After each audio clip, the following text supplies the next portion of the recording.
Boom, we're back, and we have another roll today with a newcomer to the channel, Andy of Black Belt, and he's going up against the Professor, Brock Larson. If you love to see Brock turn black belts or other color belts into white belts, this is definitely the right video for you. We're also going to be having this video with yes gi because Andy is obsessed for going for gi chokes, so you're never going to see him roll without the gi on. Now personally, I already think you're a little bit crazy if you want to do yes gi with Brock, and the reason for that is because his grips are so insanely strong when he's doing the no gi that when he does it with the gi on as well, you're giving him a lot more power by giving him so many more options of things he wants to grab.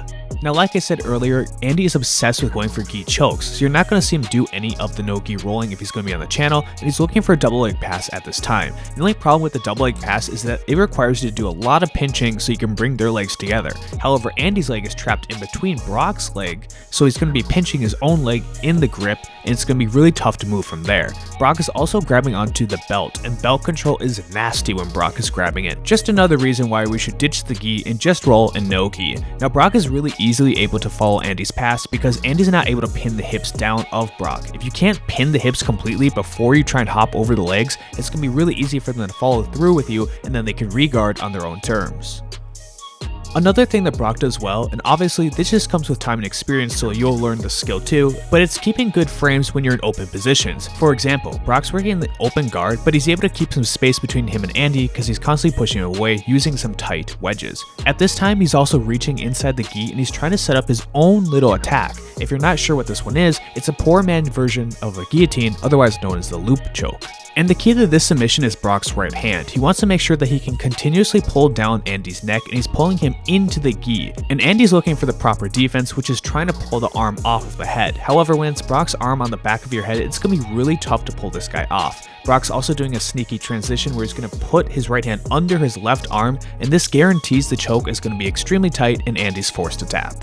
Now, just a little history on me. Before I was doing guillotines and I was like a blue and purple belt, I was actually really big into the loop choke. And that leads us into the question of the day. How has your game changed as you start jiu-jitsu to where you are now? I used to do loop chokes and it was a natural progression to go from the loop choke into a guillotine, and then I found out it was way easier just to go for the guillotine every time because it's in every single position. But let me know how your game has evolved and I'll make sure to respond back to you in the comments. Andy hopped past Brock's guard and now he's working on the back of Brock, and he's looking for some deep back control, trying to put his second hook in at this time. However, Brock's doing a nice job just being a tight turtle, and he's grabbing the arm and puts it on the other side of his head. Andy can sense he's going to lose the back, so he's going for a quick armbar, but Brock does some effortless armbar defense by simply sitting up. Brock's one arm is stronger than Andy's entire body, so that was the easiest defense of his life. He's going to follow that up with some effortless guard passing. Brock shoves his shoulders forward, and then he hops over Andy's legs, doing what Andy was hoping he could have done much earlier.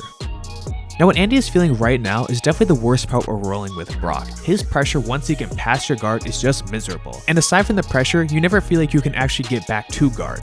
Brock was using some nice bonus head control on Andy's face to keep him turned away, but the larger issue is that far side underhook. With that underhook, Brock can easily put his entire weight across your chest and you're going to start making mistakes. It's hard to stay tight when somebody has that much weight on you because you want to try and push them off so you can start breathing again. But against somebody with a lot of experience, that is exactly what they're looking for. They want you to extend because then you're going to create openings for them to start setting up submissions. Andy was pushing against Brock, and that's going to give him this next submission attempt Brock's going for.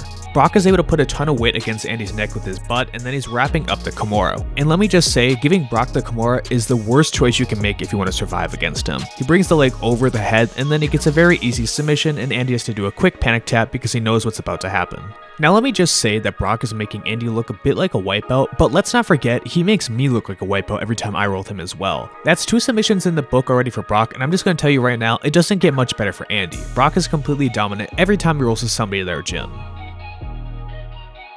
Andy this time around is trying a different pass attempt and he's looking towards the barbed wire. He wants to put a lot of his pressure on Brock's top leg, being the left leg in this scenario, and he's trying to crunch Brock altogether. This is actually a really good attempt at trying to pass the guard. However, Brock does a nice job creating space and he can free his head. Once the head is free, Brock is able to return to guard, and Andy's going to have to restart his pass attempt. Now, I mentioned this earlier, but it's extremely important if you want to get better at jiu-jitsu. If you don't want to get overwhelmed when you're on bottom, you need to have really strong frames. Brock is using his left arm to push away Andy on the collar, and he's also using his right hand to go over the bicep and tricep. This is great so you can push them away when you need to, but you can also pull them back in if they're trying to disengage. It's the right middle ground where you want to be so you can decide how the fight is going to take place. Brock reaches out for an underhook on his left side, and if you watch any other video with Brock, you can tell that once he gets the underhook, he's going to start controlling you a lot more than you want him to. He's going towards the shoulder clamp, and once he has this, Andy's completely broken down and needs to quickly tap out due to all the pressure from the clamp and the elbow lock. Unfortunately for the viewers, that does bring us to the end of the video, so if you appreciate the video, please make sure to like, comment, and subscribe. I appreciate all my viewers and patrons and anybody else who supports me. Thanks for watching.